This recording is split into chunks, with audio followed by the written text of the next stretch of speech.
Avez-vous déjà réfléchi au fait que la première moitié de nos vies est en réalité un vaste laboratoire d'expériences? Carl Jung, l'un des plus grands psychologues du XXe siècle, a affirmé quelque chose de fascinant. La vie commence réellement à 40 ans. Jusque-là, nous faisons simplement des recherches. Cette déclaration puissante nous invite à reconsidérer notre perception du vieillissement.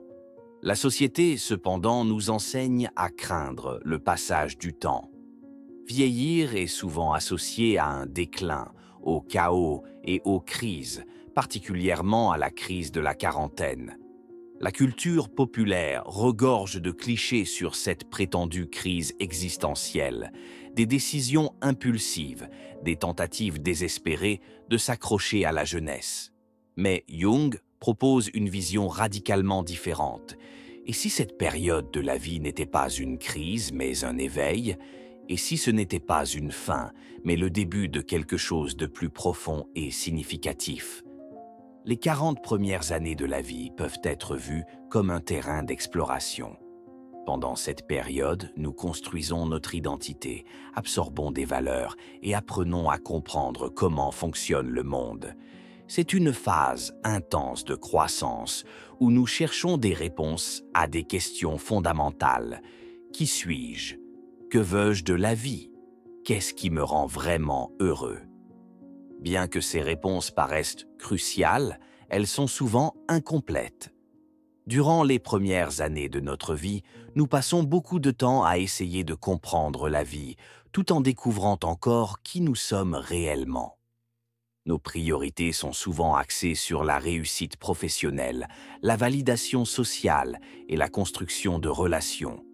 Pendant ce processus, nous apprenons, nous luttons, nous échouons et, petit à petit, nous nous forgeons. Cependant, comme Jung le souligne dans son œuvre Les archétypes et l'inconscient collectif, tout ce travail n'est qu'un début. Ce n'est qu'une base, une préparation pour quelque chose de plus significatif.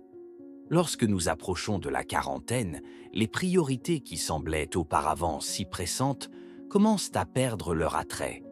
Grimper les échelons de la carrière ou répondre aux attentes des autres n'ont plus la même importance. En entrant dans la quarantaine, beaucoup réalisent que la majeure partie de ce qu'ils ont construit repose sur des définitions externes du succès et du bonheur.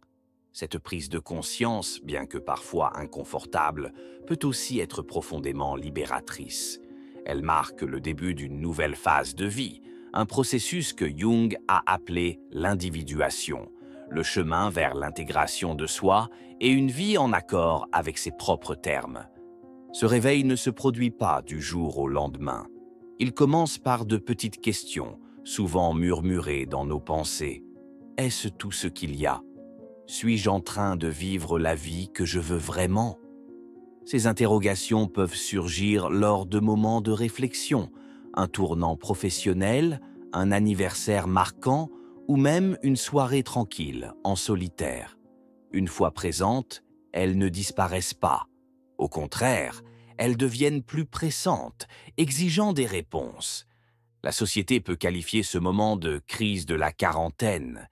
Il est facile d'interpréter ces remises en question comme des signes d'effondrement.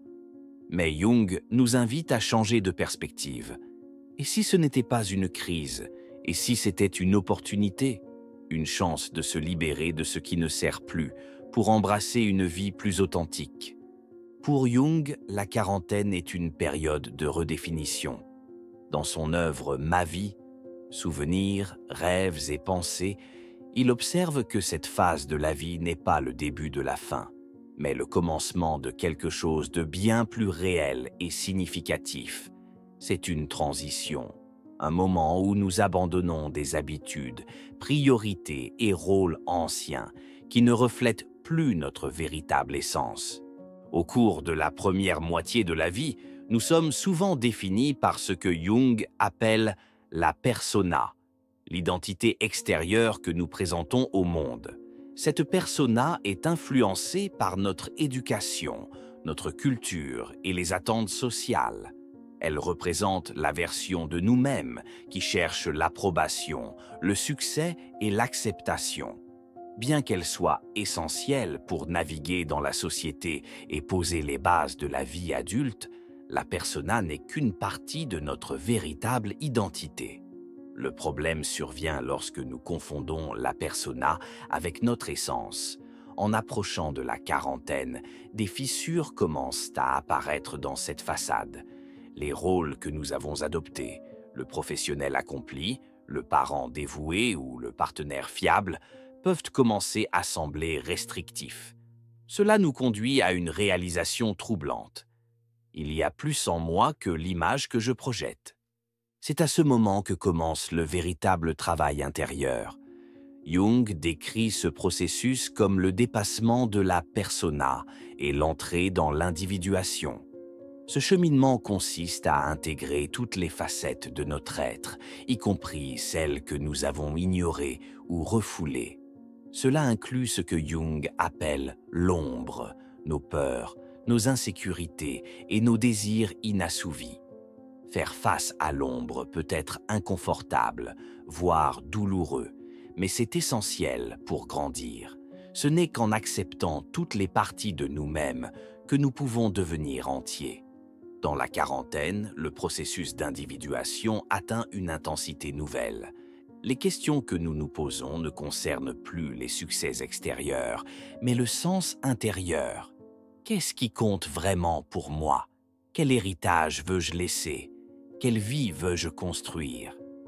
Ces questions existentielles nous poussent à regarder en nous-mêmes, à écouter notre voix intérieure et à confronter des vérités que nous avons peut-être évitées pendant des années. Cette introspection s'accompagne souvent d'un changement de priorité. Alors que, dans la jeunesse, nous sommes guidés par l'ambition, la compétition et le désir de prouver notre valeur aux autres, la quarantaine nous pousse à rechercher un sens plus profond, une connexion authentique et une vie alignée sur nos véritables aspirations. La vie ne se concentre plus sur le faire, mais sur le être. Ce n'est plus une question de prouver quoi que ce soit, mais de vivre en accord avec son véritable soi. Les recherches scientifiques confirment cette transformation. Des études en neurosciences montrent que, à mesure que nous vieillissons, les centres émotionnels de notre cerveau deviennent plus équilibrés. Nous sommes moins réactifs, plus réfléchis et mieux équipés pour réguler nos émotions. Ce nouvel état émotionnel mature nous permet de sortir du pilote automatique et de vivre avec intention. Mais cela ne signifie pas que la quarantaine est dépourvue de défis. Au contraire, cette période peut être marquée par de grandes turbulences. Réévaluer qui nous sommes et redéfinir notre vie peut impliquer de laisser derrière nous d'anciennes identités, des relations ou des objectifs qui ne nous servent plus. Bien que ces changements puissent être douloureux, ils représentent également une opportunité de croissance. Comme l'a observé Brené Brown, ce que nous appelons une crise de la quarantaine est souvent un démantèlement, un processus de déconstruire les attentes imposées pour pouvoir reconstruire une vie plus authentique.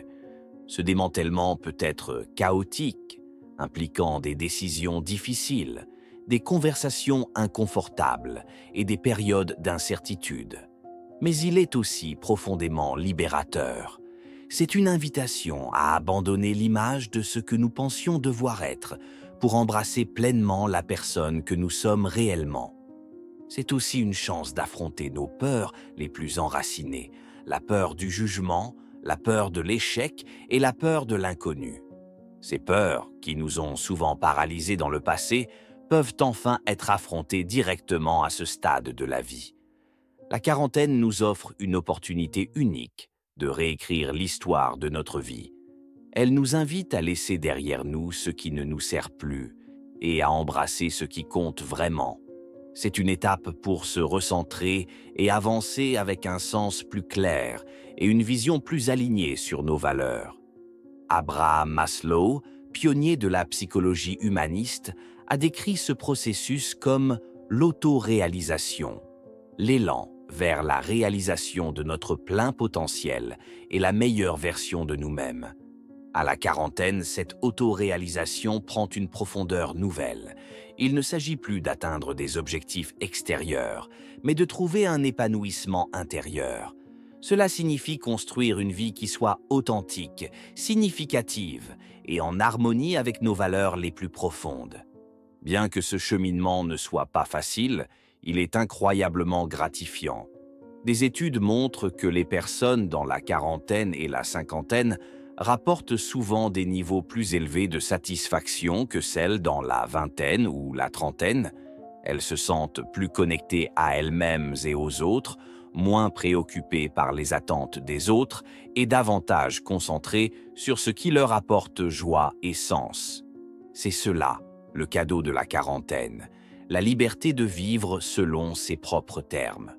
Jung croyait que cette liberté émerge lorsque nous acceptons toute la complexité de qui nous sommes. Il s'agit d'intégrer la lumière et l'ombre, les succès et les échecs, les rêves réalisés et les désillusions.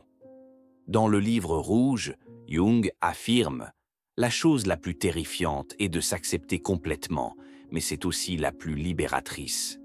La quarantaine n'est pas un moment pour pleurer ce que nous avons perdu, mais pour célébrer ce que nous avons gagné, sagesse, clarté et résilience. C'est une opportunité de construire une vie qui reflète notre véritable essence, une vie pleine, significative et entière. À ce stade, nous cessons de chercher à l'extérieur ce qui ne peut être trouvé qu'à l'intérieur de nous-mêmes. Nous abandonnons le besoin de prouver quelque chose au monde et commençons à vivre de manière authentique. C'est là que réside le cadeau ultime de la quarantaine, la chance de passer de la simple recherche à une existence remplie de buts. Bien que cette transformation puisse être parsemée de défis, elle est profondément enrichissante. Jung croyait que ce tournant dans la vie offre l'opportunité d'entrer pleinement dans ce pourquoi nous avons toujours été destinés. La quarantaine n'est pas le début de la fin, mais le commencement de quelque chose de beaucoup plus profond, authentique et transformateur. La quarantaine nous invite à poser des questions essentielles. Qu'est-ce qui compte vraiment pour moi? Est-ce que je vis en accord avec mes valeurs? Quel héritage veux-je laisser? Ces interrogations nous poussent à aller au-delà des attentes des autres pour explorer notre propre vérité. Et dans cette quête de réponses, nous trouvons la force de nous réinventer et d'embrasser pleinement la personne que nous sommes destinés à être. La véritable vie commence à 40 ans, non pas parce que nous avons toutes les réponses, mais parce que, pour la première fois, nous commençons à poser les bonnes questions. C'est une période de transformation profonde, un moment pour réorienter notre existence vers ce qui est vraiment significatif. En ce sens, la quarantaine devient un tournant, une opportunité unique d'abandonner ce qui ne nous sert plus et de construire une vie alignée avec notre essence. Ce chemin, bien qu'exigeant, offre la promesse d'une existence plus riche, plus authentique et profondément satisfaisante.